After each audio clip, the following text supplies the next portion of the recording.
Hello, good morning to all students. Today we will consider uh, matter probability amplitude. Matter field probability amplitude, which is also called wave function. See, as is uh, as is clear that we will see that this is designated or represented by the symbol psi within bracket x and t, this one. Similarly, you can say that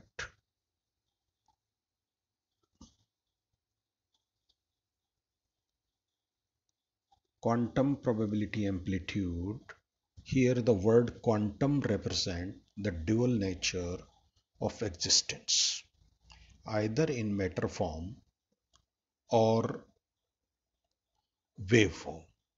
It is not the measure of probability, but it is probability amplitude. And psi star psi, that is conjugate of the amplitude multiplied by the amplitude, gives you the probability density. Now if your wave function, or you can say quantum amplitude, quantum probability amplitude QPA, if it is the function of x and t, then psi star psi represents the linear probability density, and if it is the two-dimensional thing, that is psi star xyt, then psi star psi represents surface density, probability density, and if it is x, y, z and t variable function, then it is psi star psi represents volume density, volume probability density. This is the meaning that we associate with quantum probability amplitude. So remember, the word quantum means the reality which can be in either matter form or in the field form. That is represented, that thing signifies the word quantum. So now we can say,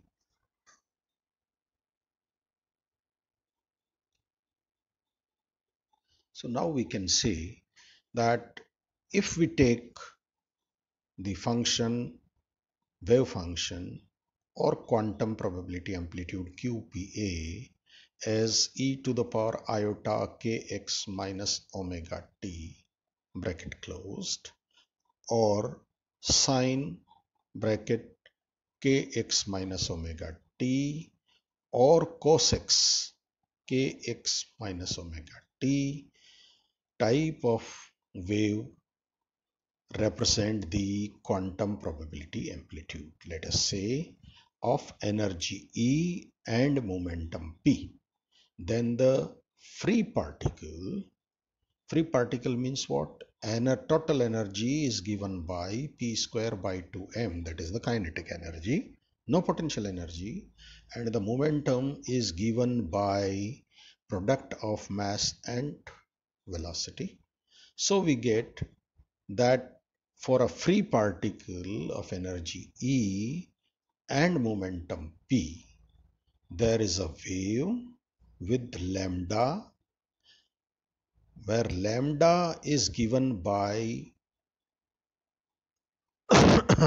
where lambda is such that um, it is it is related with k, that is the wave propagation vector, that is 2 pi upon lambda, and P is connected with K as P equals to h cross K, and which is the particle's momentum mv.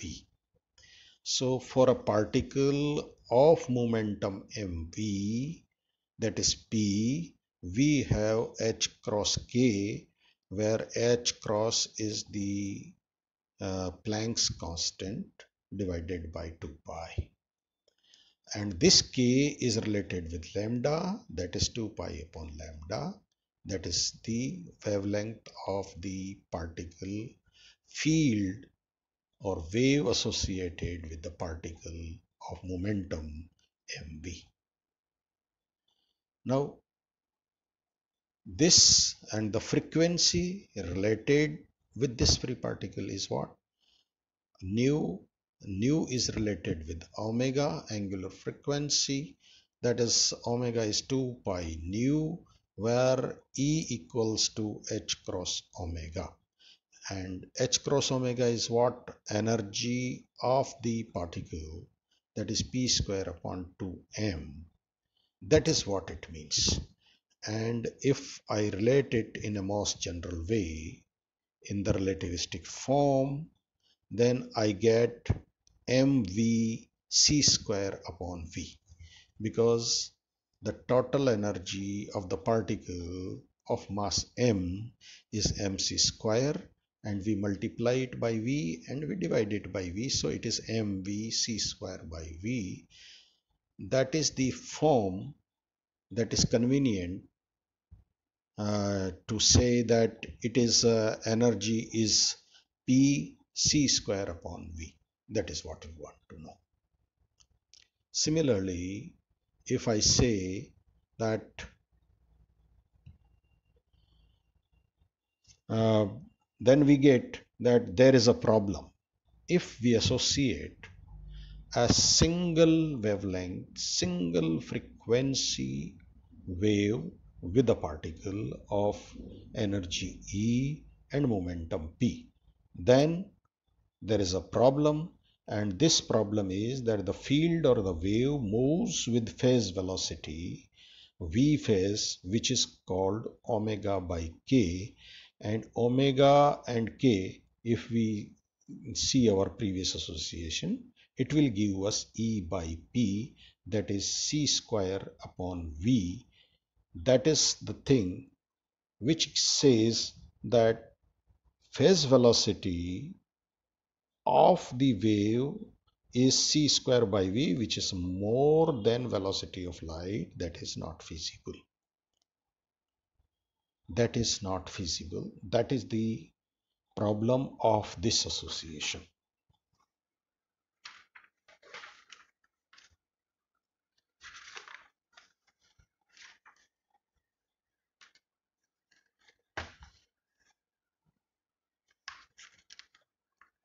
If we go for the next one, then the phase velocity, and the phase velocity is greater than c, and the wave field moves faster than the velocity of the particle. That means this association will not last longer.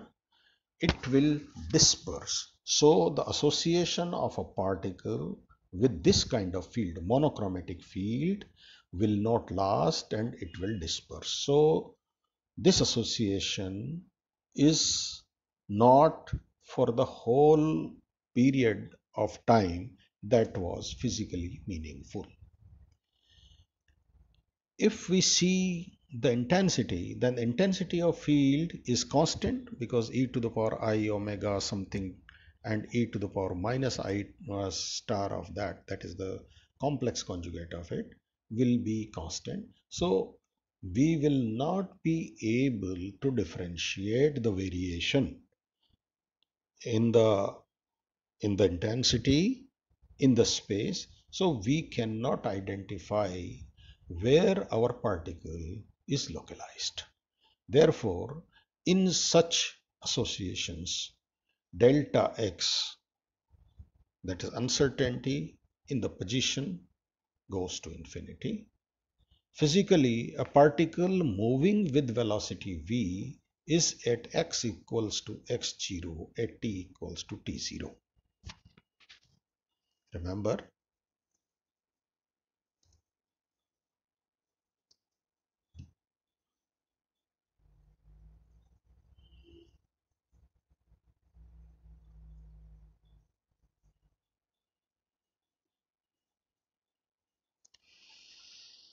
So we say that a particle moving with the velocity v at x is equal to x0 and at t is equal to t0, the field intensity must be very high at x is equal to x0 and at t is equal to t0, but it should fall rapidly outside this range.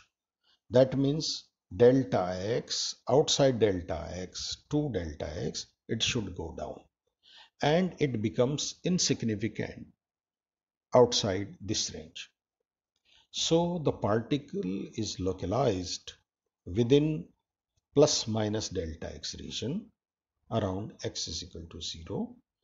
To remove these two difficulties, we take the superposition of several waves of frequencies in omega 0 plus minus delta omega range and the wave vector uh, in k0 plus minus delta k range, where we take the uh, omega as the function of k which is slowly varying.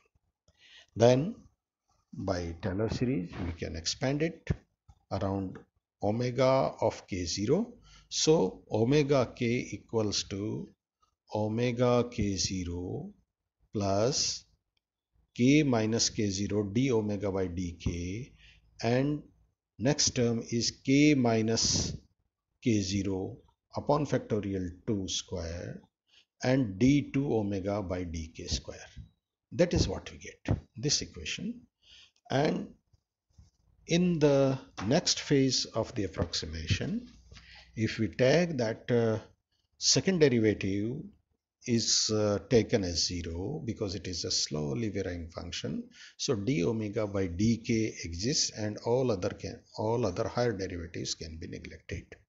Then this says that d omega by dk, which is also in the wave theory, we know that it is the group velocity, and if we associate with it, then we can say that group velocity is the particle's velocity, and therefore Vg equals to V. If we associate with this, now our association becomes that our particle of energy E and momentum P is associated with a group of waves where of a group of waves of omega k varying slowly over the range omega plus minus delta omega, as well as k varying with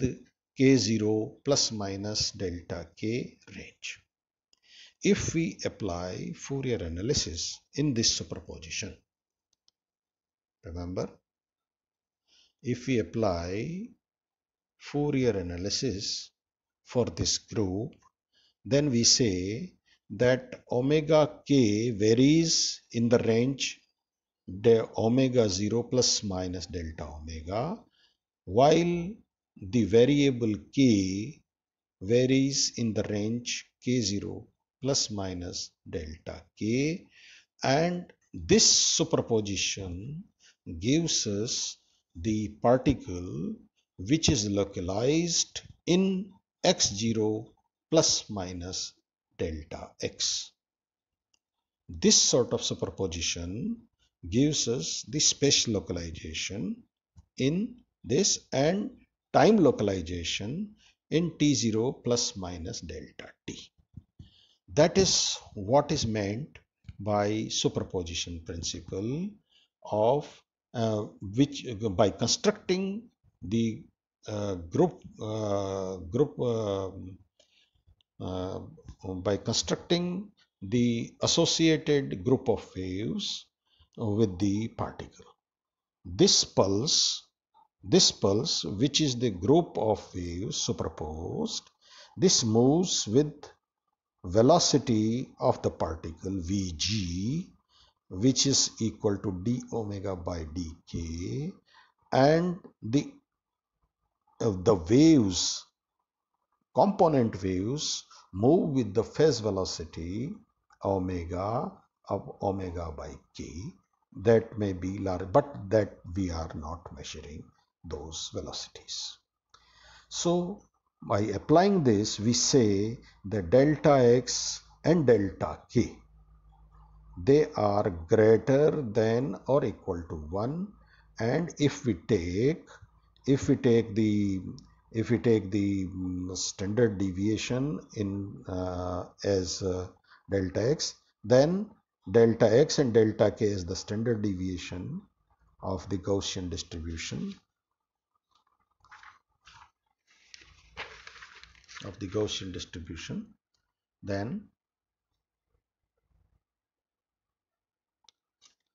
then sigma x multiplied by sigma k is greater than or equal to half. So we say that the Gaussian wave packet is formed when frequencies of omega and wave vector k are superposed in such a way that their amplitude a omega or ak uh, varies in a Gaussian form. That is what it means. So we can say that this Gaussian wave packet moves with velocity vg. So capital F function of x minus vgt and t, this is a periodic function, and we say that the phase of this function is k minus k0 x minus vgt. The interpretation of quantum probability amplitude is that it should be confined to a small interval x0 plus minus delta x, that is around x0, at the time t is equal to t0. The probability of finding the particle at t equals to t0 at x equals to x0 is maximum, but it falls rapidly outside the range x0 plus minus delta x to insignificant level. This is what it means by the quantum probability amplitude QPA. It must also represent a particle and not the distribution of particles. It represents the single particle. It should interfere with itself so that diffraction can be explained. The probability density is given by psi star psi, that is the modulus psi square, and this function is square integrable, so that when I evaluate the integral minus infinity to plus infinity integral psi star psi dx, it is always a finite number, that is some finite number is n, then it is always less than equal to this. It should be square integrable to represent the measure of probability. Why we want this? Because if we want to talk in terms of the probability, then this must be a number which is finite and uh, um,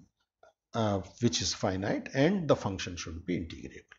The amplitude is under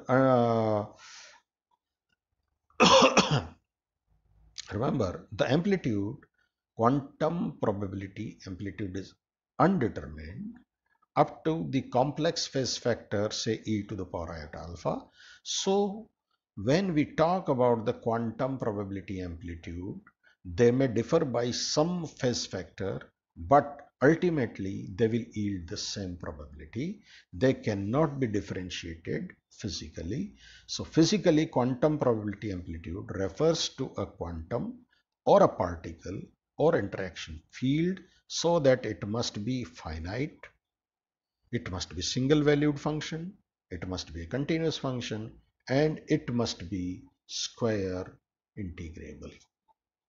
So we say that if we want to interpret psi xt as quantum probability amplitude, then we must have these qualities, that it must be finite mathematically, it must be finite mathematically, it must be single valued mathematically, it must be continuous and square integrable. These four things are needed. If these four things are specified, then we can say that psi star psi will represent the probability density of the quanta. That's all. Thank you.